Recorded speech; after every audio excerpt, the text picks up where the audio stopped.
Greetings, denizens of the tri-state area. Jacob Weil here. And Blue Dragon 5. And Dragon, I know what we're going to do today. We're going to activate the Recap-inator and discuss my favorite cartoon, Phineas and Ferb.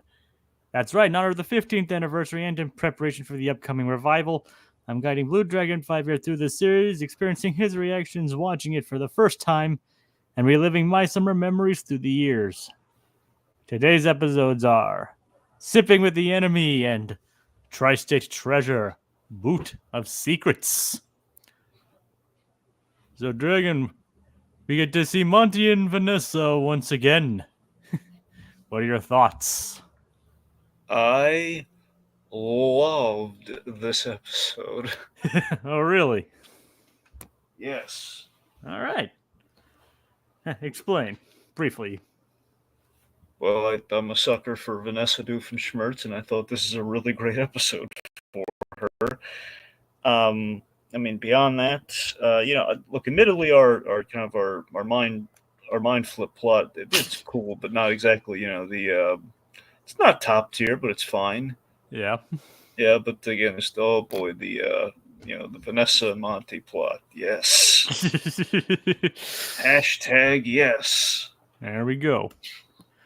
Yeah, I do like the Monty and Vanessa stuff, and of course Perry adding the wrinkle in there to keep the secret from being exposed is a fun angle on it. Yeah. And I do find the mind flip pretty interesting, even though it's just the boys doing very odd magic tricks. Yep. Kind of on the lower, lower stakes than what they usually do. But admittedly, a step up from something like jetpack volleyball. Oh, for sure. All right, so why don't we get into it then? Let's do it. All right. So it begins at the Flynn Fletcher household. I like how this. I love how this starts. Is Lawrence explaining, basically telling Buford and the boys about phone booths. Well, Phineas and Ferb believe it, but Buford doesn't believe it at all. That's really funny, and I love that. Like we like the commentaries on Better Call Saul. You have like Vince Gilligan making jokes because it's a period show about like having to explain to the kids of the recent of like the circa 2015 onward what phone booths are. Yeah, Philistines. Yep. It's a booth that has a phone in it. I mean, again, Superman used to change in them. Like only rarely though. Well, Like, yeah. Like only like once in the movie or something, right? Well, that's the thing. They made a joke of it in the first Super. He doesn't actually change in a phone booth in the first movie, contrary to Pop. They reference it like he's about to, and he sees like the modern phone booth of the '70s didn't really have like a bottom, or at the very least, he contemplates it. It's like, no, it's not going to work. Yeah. Then I think Richard Lester, the guy who basically took over for Donner again, not by choice, but he took it over. I think at one point, either that or honestly by Superman 4, I think they did the phone booth there. Yeah. It was like them breaking a rule, like, and we put him in the phone booth. All right. Yeah.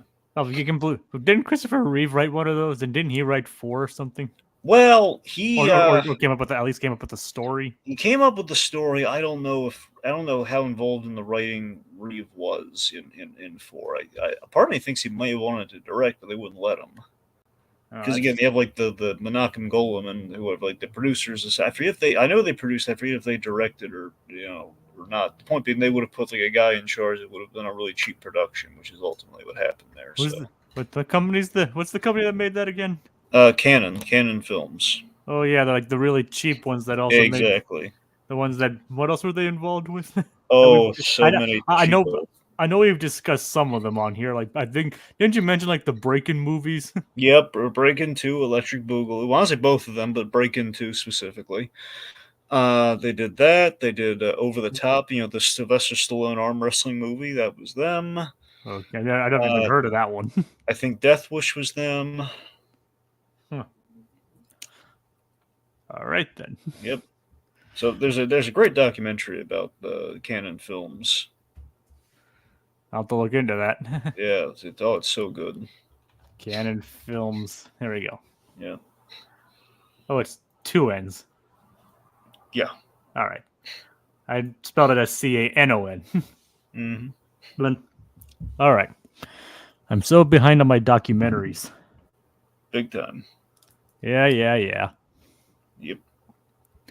So anyway, talking about magic tricks. They somehow gets into the conversation about magic tricks. Like, speaking of coins, what's this behind your ear? It's a quarter.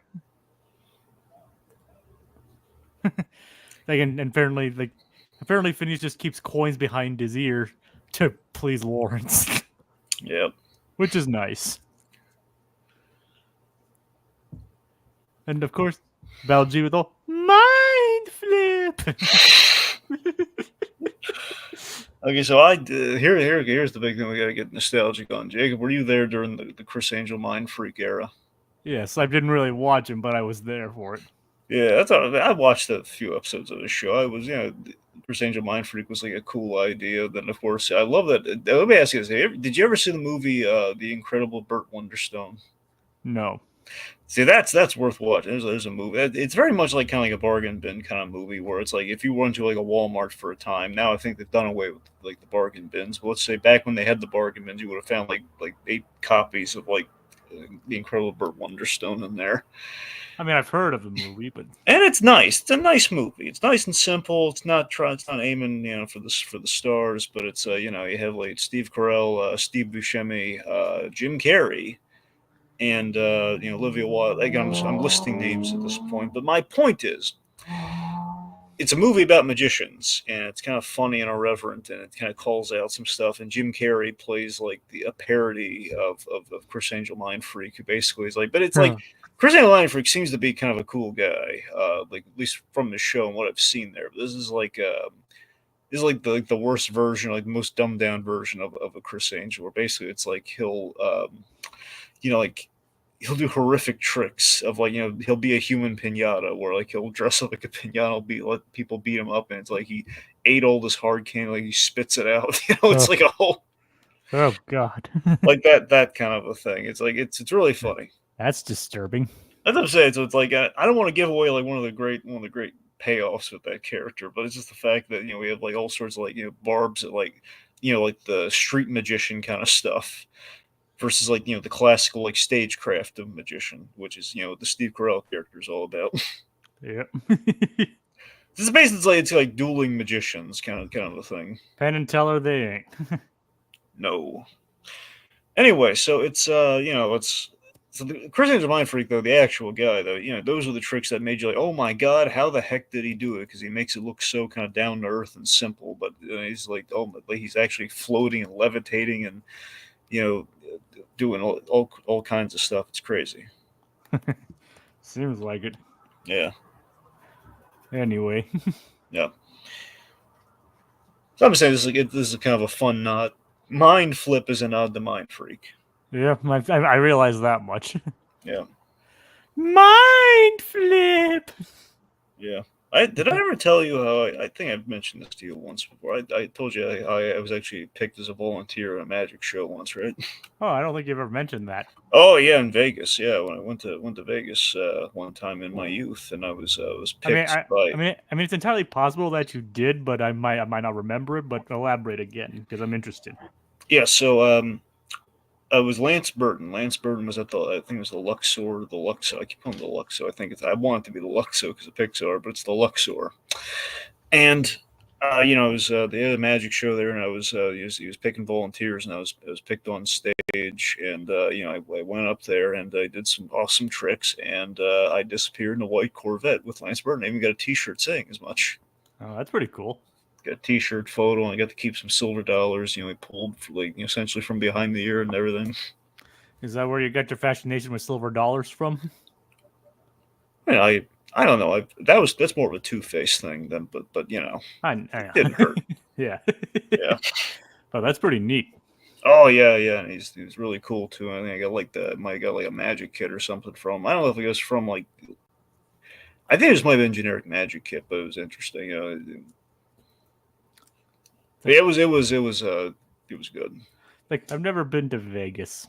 Oh yeah, Vegas is great. When you're of age, I'm sure it's a lot better. I was a kid though. There's only so much you could do, but But you got to see the magic shows. I did. You got to see the magic shows. That's the thing. I think it would have been kind of fun to kind of visit the casino. But here's the coolest thing. Here's the thing. I would have appreciated it so much more now than I did then. But they have like the Star Trek experience down there. What was that like? Oh, that's the thing. That was in hindsight. That's really cool. I just didn't appreciate it all when I was a kid because my grandmother loved Star Trek and she had a great time doing the Star Trek experience. And I was kind of scoffing at it because just Star Trek wasn't my bag at all, and I didn't really know anything about it. But I was very much like, okay, we're going to meet them after they do the things. I didn't really get to fully experience it, but I kind of saw like a little bit of from the periphery, and it was. I regret missing out on it, but it was I love the conceit of it. Yep. I mean, I'd probably go on like the roller coaster that hangs over the building and all that. Mm-hmm. Yeah. And of course, see the magic shows. If Penn and Teller are still there, that's definitely a must. Yeah. I don't know if they're still there, but if they are, I'm definitely going to see them. And of course, Cirque du Soleil. Definitely Cirque du Soleil. But speaking of which, we need to get back. We should probably get back to the episode at hand. Yeah. I mean, what do you think? Yes, let's talk about the episode. All right. It's like, so they're already pulling tricks when apparently Ferb switched places with the Buford dummy. Like, mind flip. And so then we go to Steam Noir, the hippest coffee shop in town. Yes, this is the real episode, kids. Forget all that mind flip stuff. This is where it gets real. I mean, honestly, I do think the mind flip stuff is pretty cool, but no, it's cool. I have no compunction. I'm just saying, okay, look, that's nice. But it's basically like, yeah, we can't have an episode without the boys in it. Yeah. So, is that pretty much how you thought about that too? I mean, pretty much, it's a mandate. Look, we got to have them do something. So let's give them. What have they not done? Magic. Okay, fine. Let them do magic. Yep, and it's cool magic though. It is. Yeah, it's mind flip magic. Mind flip. Okay, so anyways, we're at this coffee shop. And Monty and Vanessa are in line together. Mm-hmm. They realize they're standing in line at the coffee shop. It's like, didn't I see you flying off my dad's roof? We're gonna have to be more specific. I fly off so many roofs. Really? No, not really. Just the one time. I remember you. You're Vanessa Doofenshmirtz. So this is oh my god. So I want to highlight this again because no one ever gives them they give him Doof for like all the other stuff, but never for Seth Green. Man, he's so good as this Monty monogram character. He's got boyish charm for days, and we never see him with boyish charm in like any of the other roles that he plays. Yeah, I know he does a lot more, but. Obviously, Robot Chicken, Family Guy, and he did have some kind of boyish charm when he did Leonardo in Ninja Turtles. Well, sure, but you see what I mean, though. It's like we never really see him get to play it kind of like he's playing it very straight here. He's playing it very, we're not leaning into like the comedy of again. Seth, even just taking at face value, I don't think Seth Green gets kind of looked at as the Robot Chicken guy a lot of the time, where it's like Seth Green, he's clever. It's the writing that goes into Robot Chicken. It's the show running. It's all the stuff that creatively, he's done with that. So the guy's got, there's untapped potential there, and there's like layers to the guy, and like this is like a great exploration of what he can do. Yep. I do like him as Monty. Unfortunately, I don't think he appears anymore this season, but we do see him a couple more times in season 4. Oh, he better. It's like, he definitely does. I mean, I can definitely guarantee that. I'm just saying, I'm going to check the remaining episodes of season 3, and if my memory serves, he is not in any of these episodes. All right. But like I said, I can guarantee he's at least in several episodes of season 4. We never see him again. We'll be like, "Hey, Mage Monogram, where's your son?" "I have no son." Carl's like, "Really?" Please, not you either, Carl. Aw. Stop doing that, Carl. It's creepy. Yeah. I don't want you. No one wants you, Carl. Yes, I know. Yep. And yes, glad I hope Seth Green plays Monty in the new seasons as well. Yeah, that'd be really nice. But that's what I'm saying. Seriously, when's the last time, aside from maybe a Leonardo, do you remember Seth Green being able to kind of play a type of character like this? Honestly, I can't really think of any. Yeah. I mean, I'm sure he probably has. I mean, what kind of character was he like in Austin Powers? Well, that was that's what I'm saying. That wasn't quite like this. Seth, I know. I mean, I know he still wanted to be an evil genius and all that, but yeah, Scotty Evil. He's playing like he's the smart kind of smarmy guy in the room. Just like, well, not smart. He's the smart, kind of teenager in the room saying, well, wait, why don't we just kill him? Like basically like popping the balloon of Doctor Evil every chance he gets. Then by the time we get to Austin Powers 3, he's he's a daddy's boy. He's trying to make Papa proud. He's trying to get the thumbs up from Poppy, and he's succeeding actually. Where it's like, wow, Scotty's actually impressing Dad. Then he actually becomes the big bad guy by the end of it. In Goldmember. Yes, in Goldmember. Yeah. Okay, no, I've only ever seen International Man of Mystery. You haven't seen the other two? No. Why? Because I haven't yet. Okay. I mean, unfortunately, they're not on a high priority. But I have seen the opening of Goldmember with the movie that Spielberg directed. There you go. I have seen that much of Goldmember. Unfortunately, I'm afraid to actually say the name of the movie on fear of getting this video flagged.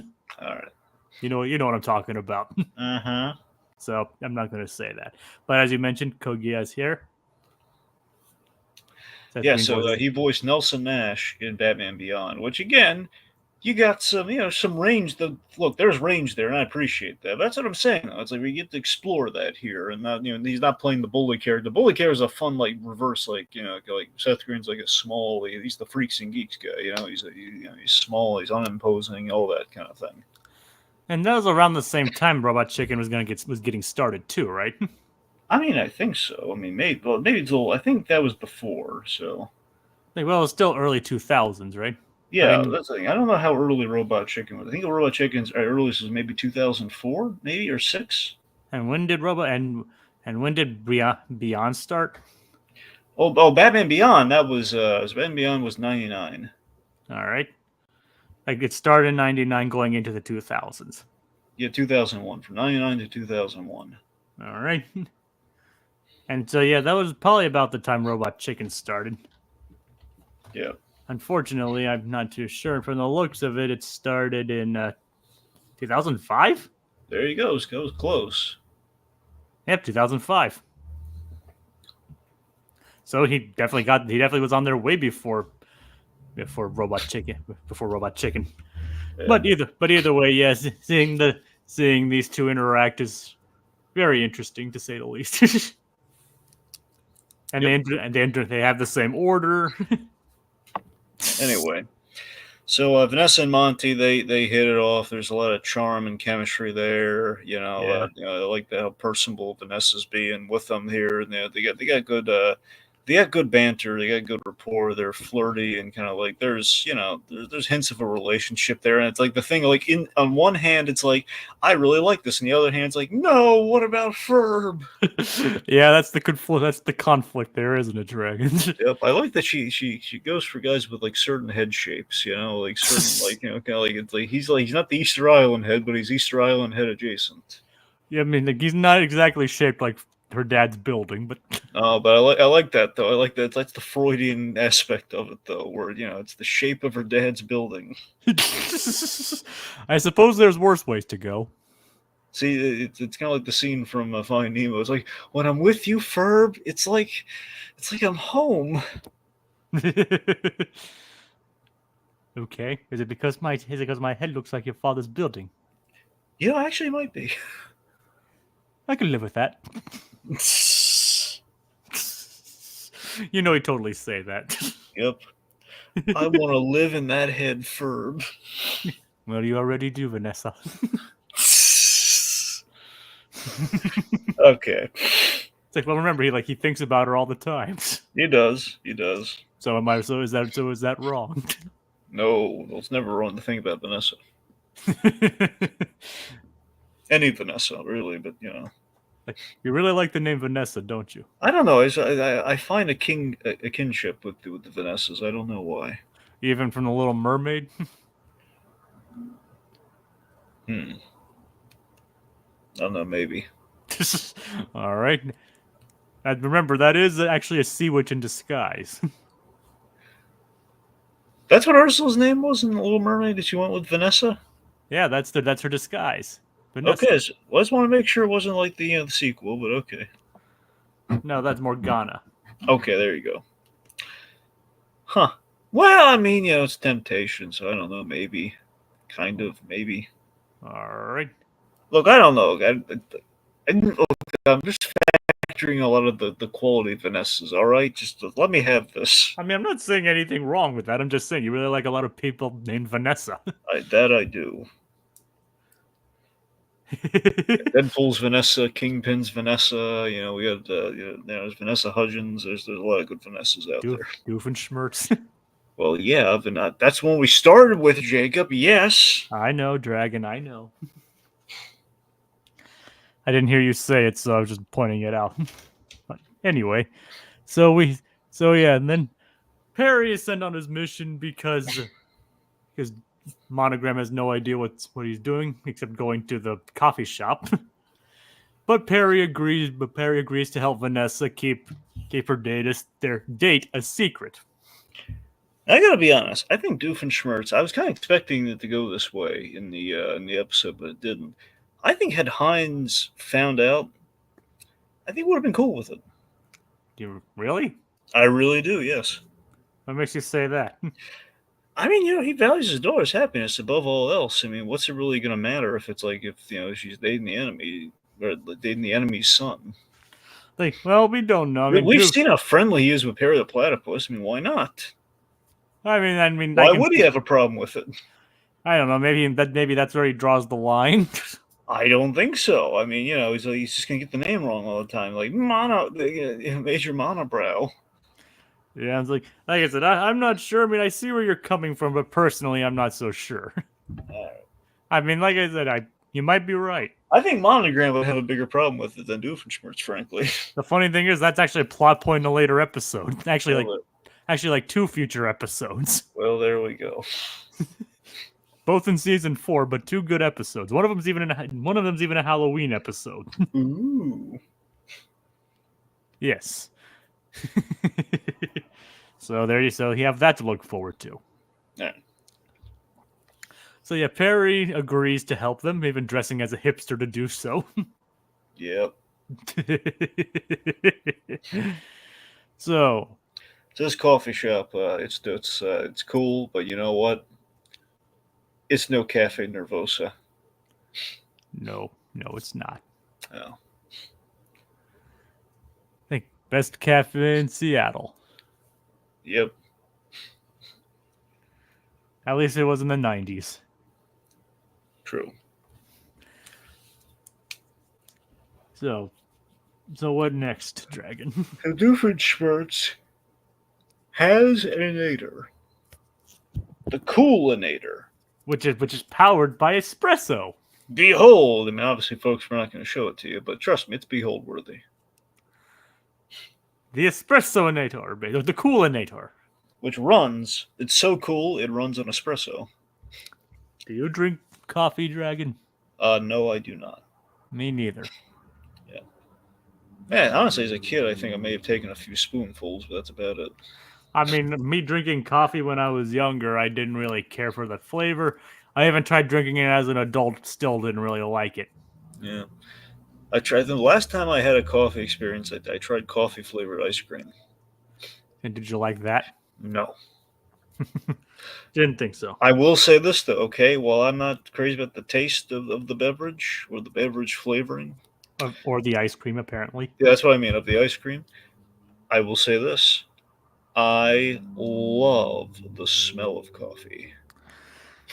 Yeah, I mean, I don't mind the smell either, but They don't do it this way anymore. Back in the day, you go into a grocery store, they had like the coffee, like where you could actually fill like the bags yourself or something, like a little like almost like a dispenser of coffee beans. I mean, I'm sure some places still do that somewhere. Oh, sure. I'm saying you walk past it and man, you take a smell of it. It's like, oh my God. It was like that as a kid. It was like the nirvana of the grocery. Like, oh man, this smells so good. It's like, boy, oh boy, if the coffee, it's like, it almost makes you, it always brings back that scene in George of the Jungle where a part of you wonders, like, could eating like the unbrewed coffee actually be good because it smells so nice. Yeah, this is where I'm gonna get all maudlin on you, okay? Yeah, Okay, sure. are you ready to cry over coffee? Okay, I'm prepared. Okay, good. So every Saturday, I would there was a tradition in my grandparents' household where we would my grandfather drank coffee in the morning. So my grandmother, we'd do all sorts of stuff together. Anyway, the point being, she would because it was that way ever since I was a kid. I just kind of hang around her while she's like basically doing the coffee, like she's filling like the spoonfuls and everything, pouring the water in there and the filter and all that sort of stuff. And it's like a tradition every Saturday, like ever since I was a kid to the whole thing. But unfortunately, she never drank coffee, so sadly, it's never. No, today's the last time I did it was it was before it was around. So now it's like now basically because of that, it's like I never smelled coffee again. So that's the thing. So I desperately miss the smell of coffee. Frankly, it's like a thing where I would take it was a running gag. My grandfather would come down and say, are there nose prints in that coffee? Where it's like because he knows I would like he always thought it was like you roll his eyes kind of like oh guys smelling the coffee because it just smelled so good. Oh, that's nice. Yeah. So it's a potpourri that I miss. Yeah, I can only imagine. And smells are known to like be a very good trigger for memories. Oh yeah. So if you smelled coffee again, I can only imagine. Yeah.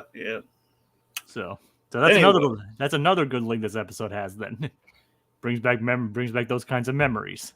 Yeah, there you go. Okay, so Perry has agreed to help Vanessa, kind of obscure this from her father. But so Doofenshmirtz is he has got the coolinator runs on espresso. He was gonna make espresso. It's like, yep, and so basically he plans to suck all the coolness out of the hipsters and make himself extremely cool. But it's gonna need a lot of cups of espresso.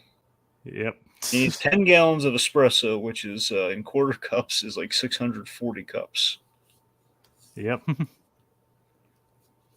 Like this is gonna be a long. This is gonna take so many trips. I think it's so funny that he has to keep going back and of the mundanity here. He has to keep going in and out, in and out, in and out, and Perry just keeps having to distract or put up like the thing that kind of obscure Vanessa and Monty as there. I guess it's kind of like the things I do for love kind of a moment with Perry the Platypus. Yep, man. It's not even his love either. Yeah. But I love, what's great about that though, continuity wise, okay? Yeah. Perry knew that these two crazy kids liked each other, and he saw it, and he knew there was a dread there. Now he knew the writing was on the wall, like, oh, this is going to be a problem for me, and now it's starting to be a problem for him. Yep. Yeah. Like the problem though is like hipsters aren't really cool to begin with, so in reality he wouldn't be gaining anything. Perry wouldn't be gaining. Doof wouldn't be gaining anything in the first place. Nope. I mean, in cartoon logic, sure, but in real life, nah. Yeah. Cartoons, the only place where hipsters can be cool.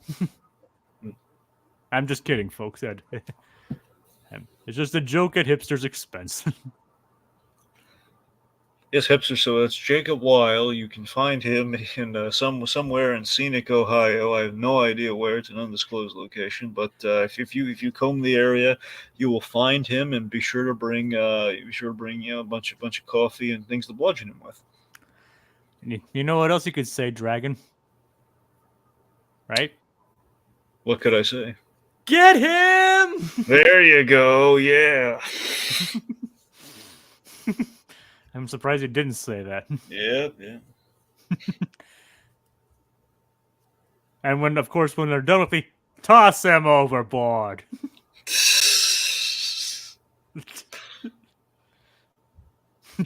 Or is it throw him overboard? No, it was toss. No, it was toss him overboard. That's what I thought. Because it's the way the lips move. Toss him overboard. Anyway, Toy Story aside, we probably already killed our audience at this point Yeah. with the eating/drinking game. Oh yeah, for sure.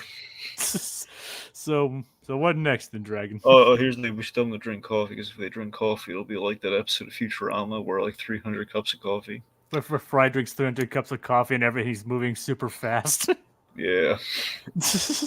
300 big boys. So that's how you become the Flash, kids. You drink 300 cups of coffee a day, and you'll be able to be the Flash.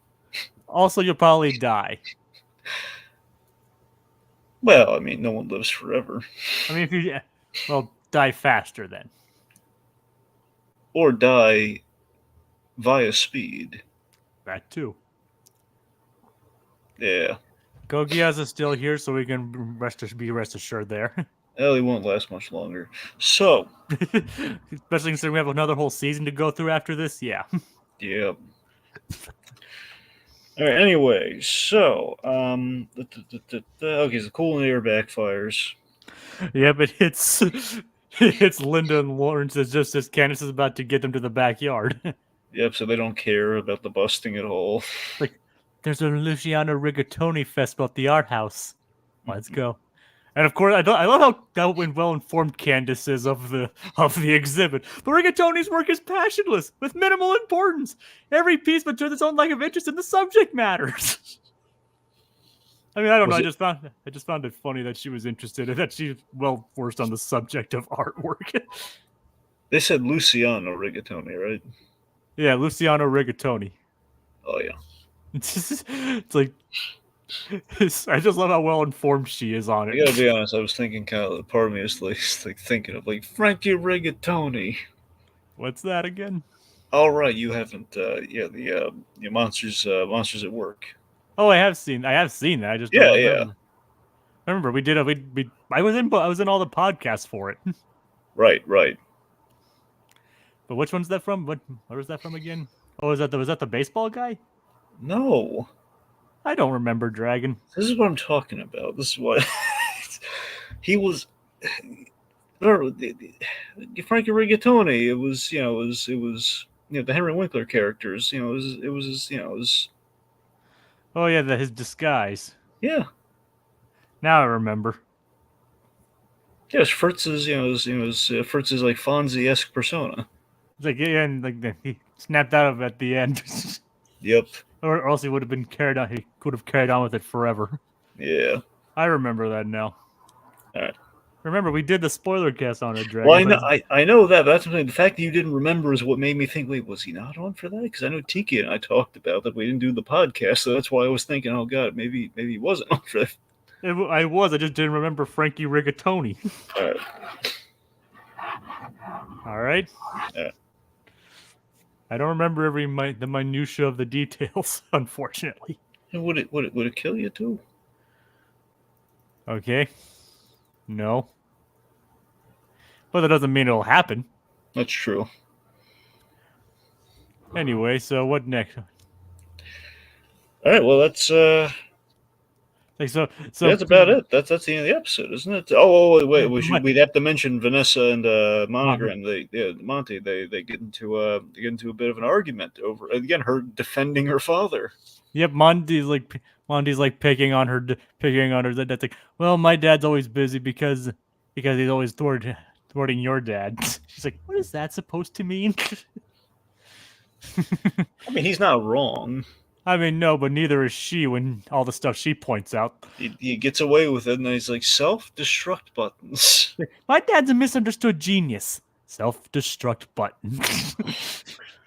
But again, I love that it's kind of like a Sam and Diane thing where like they disagree, but they still like each other. And then he like. And it's like my dad runs an elite spy network. It's like, oh yeah, your spy network is just a zoo with hats. I love that. Is such a funny line. I mean, again, she's not wrong there, is she? This is why I love Vanessa.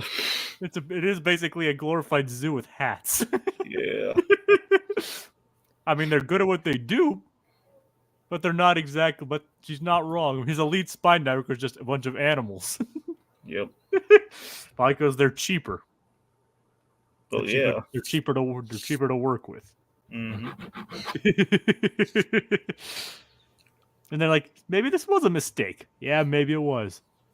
See you later. Call me.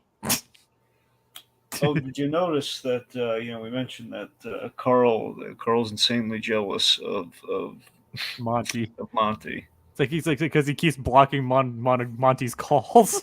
Yep. It's like it's not the fact that he can't use a landline; it's because he doesn't want Monty there. Exactly. Yep. You know what that means, right, Dragon? Dang it, Carl. Jinx. So, which Carl wants to be Major Monogram's son? You think? Well, obviously Carl here, but who would want to be his son? And also, who would do a better job than Carl at screening phone calls? Well, I think Carl the Minion would want to be would want to be Monogram's son, or at least his minion. Sure. All right, let's see. Also, Carl from Johnny Bravo, he would want to be Major Monogram's son too. All right. In terms of screening the calls, Carl the robot would be really good at it.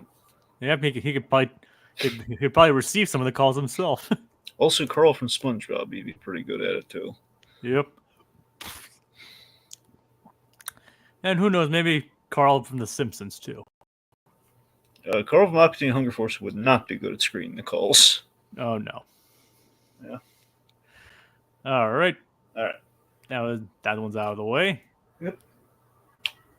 And so the Doofenshmirtz's plot doesn't even interact with Phineas and Ferb at all.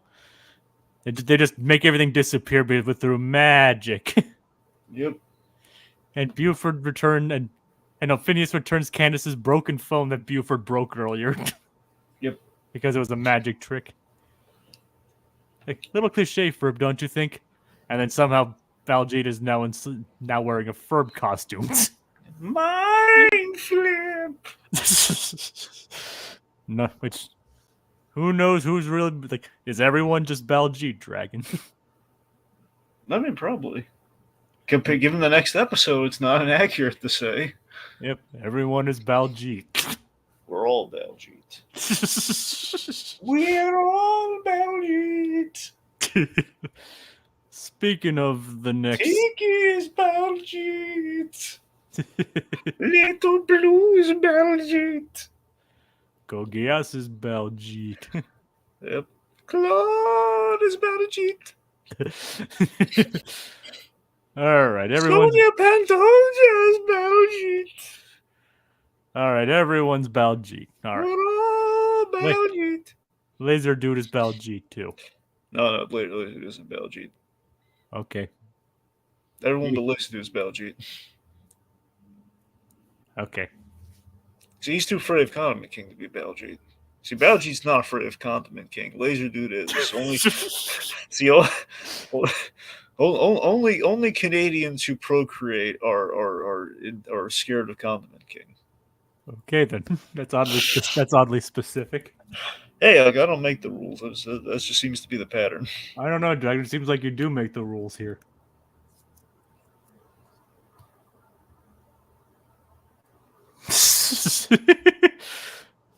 Anyway. I wonder if you could do Baljeet impression without getting canceled these days. I don't see why not. Yeah. I mean, have you heard the guy who voiced him? The guy originally voiced him. He sounds nothing like Baljeet in the first place. I mean, he's still Indian, but he sounds nothing like Baljeet. which proves his talent as a voice actor. There you go. I mean, as I pointed out earlier in this entire show, that they spent a while like perfecting his voice, getting his voice the way they want it, and then they told him he'd have to sing with it. He's like, "Are you kidding me?" Which is funny. All right, anyway, Mally Pinchali's a pretty cool guy. Next episode. Tri-State Treasure, Boot of Secrets. It's at the swap meet, and the boys go on an adventure with their dad. How are your thoughts on this one? This is an interesting one. There's some stuff I like about it. Here's the thing: it's not like I don't dislike this one at all. The problem is I'm not crazy about our payoff. Our payoff feels like we wrote ourselves into a corner. All right then. Our payoffs are a little iffy, but I mean they're not bad. But I don't think they connect great. All right. So yeah, they go to the local Danville swap meet. Which not swamp meat, swap meet. Exactly, the swap meet. Yeah, we saw what you were doing there, Swampy. We saw it. We have no messages for the boys just yet, though. No. Or no gritty reboots either. Yeah, the gritty reboot's laying in wait. Did we even do a gritty reboot last week? That's a thing we have, and it's been building. So yeah, we better make it extra juicy next time. Yeah, when it happens. It'll be juicy, and it'll be... I mean, I'm looking at the next episode right now, and there's definitely some stuff that could be qualified for a gritty reboot. Oh boy, there you go. I think you'll understand when I bring it up at the end of this episode. For those with weak constitutions, you may want to be careful during that episode. Anyway. All right, so we have the swap meet. Oh yeah. I think it'd be a good idea to switch the spilled stuff from first to the next episode. Yeah, that's not what we've done throughout this entire show. We've always just kept it as one because we had to create two different thumbnails and all that. I mean, I know it's not hard, but we're basically too far in to do that now. Right, Dragon? Yeah, where were these good ideas when we could have used them, man? I mean, I proposed doing that, but then I think you shot it down. I didn't shoot it down. You're the one who made that decision. All right, but we weighed that option. Like, I'm just saying. Yes, I know. The fact is, we considered it, Little Blue. All right, it wasn't like a thing we just didn't think of. We considered it. We weighed the decision. It's his. It's whatever he wants to do. So And like I said, I figured it just. As usual with our channel, we just like the other stuff on this channel. We stick with the one thumbnail unless it's like a debate or something where you have to switch between slides. All right, asked and answered, counselor. We're gonna move on from there. All right, it's like so. Lawrence is looking for one thing: an 1807 Dorcam and Wesley boot scraper. Yeah. And only one of them was ever made, although for some reason 3 maps to it were made. And it lost him. If he found it, he'd be the envy of the antiquing community, especially Worthington Dubois, his nemesis. Now, what do you think? Now, what do you think of Worthington Dubois? I love giving Lawrence a nemesis, and let alone a nemesis, it's got to be the incomparable Tim Curry. Yeah. Who, of course, has history with him. Of course. Quite a horrific history. Yeah. It's a rocky history for sure, It's a rocky one. Also some horror here and there. Yep. There's women's undergarments too. Yes, Dragon, yes. Yep. And heck, why do you think they got why didn't they got Richard O'Brien? Why do you think Dan Snoopy got Richard O'Brien in the first place? Well, yeah. As I mentioned early on, they both bond. Like one of the things they bonded on early in their work was liking Rocky Horror Picture Show, and so apparently they saw this as a perfect opportunity to work with him. Yeah. I mean, isn't that totally something you would do, Dragon? I mean, if you ever made like a show or a movie, you'd try and get like your favorite actor in it. Yeah, I would. I mean, like, I mean, like I would create a whole show just for Grey DeLisle to start, and I'm not gonna lie to you. You know, it's like, you know, I'd picture it. Can you star in this, please? well, there you go. I mean, Not that's just okay. to get her, but just because I think she'd be great. Well, I know, but you love her and you love her work. Yes, absolutely. It's like, okay, if we want the best actress in this show, we gotta get Grey DeLisle. Yeah. Like, get Grey DeLisle and Tara Strong. Get all the voice actresses, but the voice actors and the voice actors. That's the thing. Let's get the people that everyone turns their noses up at. Let's get them in this. All right. So anyway, what happens next then? Well, Candace. So I love Candace's story until the ending. It's kind of sad to have it yanked away from her like that. Yeah, so that's the thing. So I love kind of a trade story, and of course, the biggest example that comes to me is the episode of Recess where Mikey wants to be a crossing guard, Yeah. a safety officer, a safety. I remember the episode. Yeah, so I love that kind of episode where the whole thing of like, okay, we want this, we got to make a whole bunch of trades, and like this for this, and then you run to the wall of like, oh god, we need something at the 11th hour to bail us out here, so we can make it all happen because he doesn't want anything until we miraculously have something that he wants, or we sweet talk him into it. And Ed and Eddie also did a similar episode. Exactly, that's what I'm saying. Ed and Eddie's not Recess. I love these episodes, man. I love that kind of episode. I mean, it's a classic like sitcom or epic comedic plot, but it works. So I have mad nostalgia for that kind of plot. So seeing they were doing that here is like, yes, it's a trade story. So Cass is gonna be swapping everything. Like she's like swapping, like kind of like fur phones and battleship hats. Yeah. Baseball steins. Bigfoot's love letters. Yeah. Cyclops Santa. Well, no, not his love letters. Bigfoot's letters to home. Bigfoot's letters to home. That too. Yep. All in the name of Ducky Momo. A rare Ducky Momo that has where two of it were made. Rarer than the maps to the boot scraper, but not as rare as the boot scraper itself. Yeah. So I was like, she basically goes on this long fetch quest to get it. Unfortunately, it's ruined at the last second by Doof and Schmertz. Which I found to be very unfair. She'd do anything to warrant that. Not in this episode, no. No, she'd do anything. She wasn't worried about busting the boys, nothing. She deserved that. And we took it away from her. Yeah. It upsets me. Yeah, me too.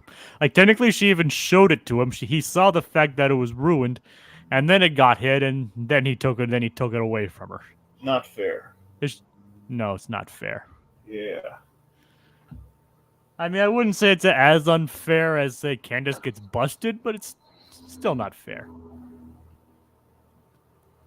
I mean, it's not fair. That was time. It's not fair. I mean, would you say it's like I said?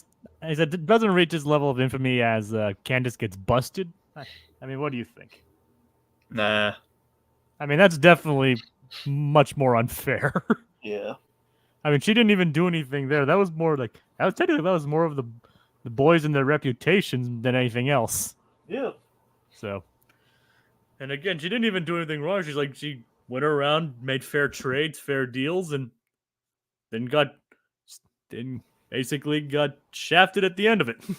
Yep. But now we don't have to. But that pretty much sums up Candace's story. Mm-hmm. Meanwhile, Midge Monogram, he wants a ringtone because he doesn't have a theme song. It's like even Carl has a theme song. That's true. And remember, you loved Carl's theme song. Yeah. Perry has a theme song. Carl's a theme song. Heck, Doof has his jingle. Yeah. If that counts as a theme song, then he has one. Mm-hmm. Monogram does not. So that's why he has no idea what Doof's doing, because he's just been busy giving everyone else ringtones. There's a Doof and Schmertz. He's got a film plot going here. He basically has made a short film to sell the tri-state. Sell the tri-state area on making him their leader. He's like, make me a leader. See, flawless. I love that plot. I love that's a stereotype. He has a stupid idea of like no one's again. Harry didn't need to do anything to foil him here. I mean, and he really didn't. Yeah, so the difference where it's a young filmmakers contest makes it even more sad and pathetic. Yep. So he turns himself into 14-year-old Doof. It's like the thing is like he specifically mentions less than 15, which is actually a reference to when Dan Swampy ever asked how old the boys were, how old the kids were. They're like less than 15. There you go. That's actually a reference to that. Okay. But yeah, so it's like, and if you think about it, Barry didn't even do anything to foil Doof. He didn't really do anything. Most he did was like chase him down. That's pretty much all he did. I mean, he breaks his inator. Yeah, but that's pretty much all he did. Yeah. And it even gives us some insight into how film was made. It's sourced from petroleum. Uh-huh. Which is a pretty cool history lesson. So, I don't know. I find that kind of stuff pretty cool. Oh, no, it is. All right, so on to the meat and potatoes of the episode. The search for the boot scraper. So basically, it's Indiana Jones' adventure. Yep. Even referencing the mallets. Why did it have to be mallets? It's kind of dumb. Yeah. It's funny, but it's kind of like it's mallets. Yep. That's it. I'm getting me mallet. And sorry, I still have courage on the brain. Sorry, folks, I still have courage. When we covered it a couple days ago. Yep, just remember, you use that mask. Don't use those bulging eyes. Yep. Although him popping his eyes out is arguably scarier than the mask. Yeah, but not that time. It needed to be a mask that one time, and Dilworth let us down. Oh, now we need a message to John R. Dilworth. Yeah. But the time for that is past. Yes. So Dragon, they find their way into the booth into the area to find the boot scraper. They solve the puzzle, but hot on their heels is Worthington Dubois. Of course, as you mentioned earlier, voiced by Tim Curry. So yeah. Dragon, you there? Yeah. All right, sorry. Yes, we have the great Tim Curry, Of course. known for a variety of roles. Of course, like Nigel Thornberry. Pretorius from the Mask animated series. Like Mr. Ipkiss. The original Joker. Yep.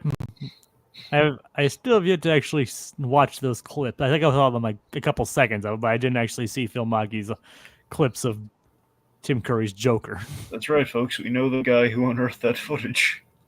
Oh, I mean, you guys know him more closely than I do. I've only interacted with him a couple times. True. So, but yeah, you guys actually did. You guys, basically, Dragon, you point out that you're the one who's like, well, you have something rare here. Yeah, I did. I was the one who actually told Phil. Like, I think Phil was like maybe on a trip or something when like he was starting to blow up, and I tried telling him like, Phil, I don't think you realize that this footage was like lost. Okay, it was always talked about but never shown or seen or heard. You actually found it and you put in a movie. Yep. It's like, huh? What a quirk, you think? So 6 degrees of separation there, kind of. Yeah. So you know a guy who knows a guy who got the footage from the actual guys. Yep. So that means you're 6 degrees more less than 6 degrees separated from Batman the Animated Series. Yeah. Pretty impressive, isn't it, Dragon? Indeed it is. Oh yeah. All right. Anyway, so Dubois he becomes all powerful. Because he finds the boot scraper. He picks the wrong boot scraper at first. Like saying, no hedgehogs in America. So basically a nod to Last Crusade. Yeah, but I like that it's kind of a nod to Last Crusade, but even before that, when like Lawrence trying to pick between them, like we're homaging the swapping the idol with the bag of sand kind of gag. Yep. And even like investigating which one it is. And then they're like, there are no hedgehogs in which honestly I had no idea. I had no idea that hedgehogs were not found in America. No, they're found in Japan. And also Europe and Africa, I believe. Yep. I know you're referencing Sonic the Hedgehog, I know. Yep. And technically, as of the movies, he technically is the only hedgehog found in America. Yep. So there you go. So it's like so he becomes this big, powerful character. He found like the sandal scrapers artifact and gains some kind of otherworldly power. In which case he's defeated by Phineas and Ferb summoning aliens to defeat him. And a watermelon. And a Jeremy tree. In this case, you're wondering, okay, what the heck's going on here? Exactly. I was thinking, like, Jeremy Tree, what am I watching? And Gorbach's back is like, what is happening? It's like, assemble, Team Danville, assemble? What is this? Yeah, and then it ends with when basically dinosaurs ruled. When dinosaurs ruled the earth, reference to Jurassic Park. Uh-huh. And then, as it turns out, the entire boot of secrets was a movie that they submitted to the Young Danville Filmmakers Festival. Look, on one hand, it's kind of cool, but on the other hand, it's like, okay, we clearly wrote ourselves into a corner when plotting this episode. I don't think so. I think that's probably what they intended the entire time. Well, I guess what I'm getting at is it's kind of like it's kind of a weird turn to make of like, okay, so we're gonna say it was part of the film festival the whole time, but it's like, man, we dedicated a lot of time just to set up on that one. But it wasn't. It's not like it's a Deus Ex Machina or anything. Well, look, yes. I'm just saying I can't fully get a grasp on like how much it was like in the writers' room. Like we had an idea for a story, but we realized, well, we don't have time to do like a big battle and everything. And then it's like, well, yeah, we bring everyone back. It's more like a movie style event, which we don't want. But hey, movie style event. Let's just actually have it be a movie. You can cover our Doofenshmirtz plot. And yep, the boys actually won the award. Doof didn't get anything, and he's still 14 and needs a ride home. Yeah. And like they welcome and Linda thinks Lawrence helped with all the special effects. Of course she can't think it's them. Referencing once again the fact that they really want to make movies again after the Clive Addison episode. Yeah, played by the one and only Kevin Smith. Yep, Kevin Smith. Which also had Seth MacFarlane in it too. Mm-hmm. So, and then they welcome the actor that portrayed Worthington Dubois. Or should we say, actors? Yes, that's right, kids. They're using actors. So that's right, kids. All this time, Tim Curry secretly, Buford and Baljeet were in costume. He was Baljeet. Yep. Tim Curry is Baljeet. That means the manager in Home Alone. Baljeet. Buford and Baljeet. Yep. Dr. Frankenfurter. Buford and Baljeet. Oh, by the way, I love that. I forget what movie it is. There's a Tim Curry movie in which he says space very memorably. Spice. That's actually a game. Are you sure about that? It's like, is it the one? Is it one? It's a live action clip. So I mean, is there a game that incorporates live action footage? Is it the one where it's like, go to the one place that has been corrupted by capitalism? Space. That's it. Yeah, that's Command and Conquer Red Alert. Okay, but that is like live action incorporated into a game, though, right? Yes, it's live action footage, but it's from a video game. Well, there you go then. That's the one. Spice. But yes, and that was also Buford and Baljeet. It the clown. That is Pennywise, the clown from it. That is Buford and Baljeet. It's Buford and Baljeet. Wadsworth the butler in Clue. Buford and Baljeet. Yes. The toxic, the toxic cloud, villain from Fern Gully. Buford and Baljeet. Yeah. Nigel Thornberry. Buford and Baljeet. Long John Silver from Muppet Treasure Island. Buford and Baljeet. I think you can see the theme here, Yes. folks.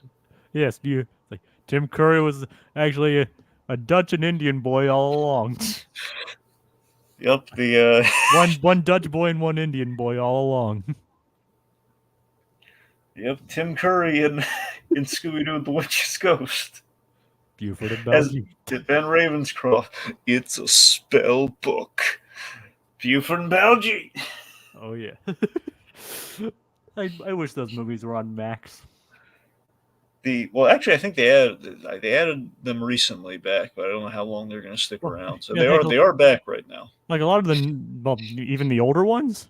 Well, they added the Mook animation ones. All right, they added the four, the four really good ones.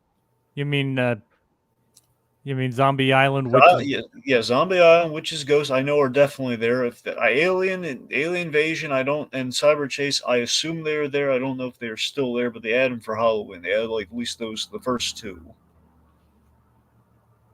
Presumably for the Hex Girls, they added them.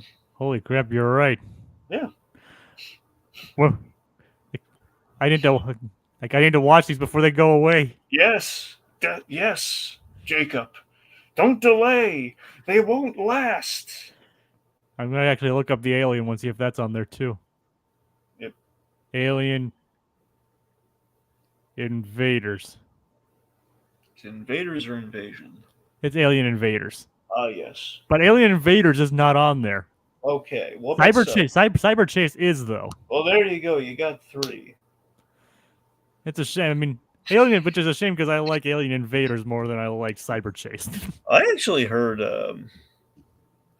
Well, I can't really say. I can't confirm that. I heard an unflattering story potentially about Scott and Nez recently.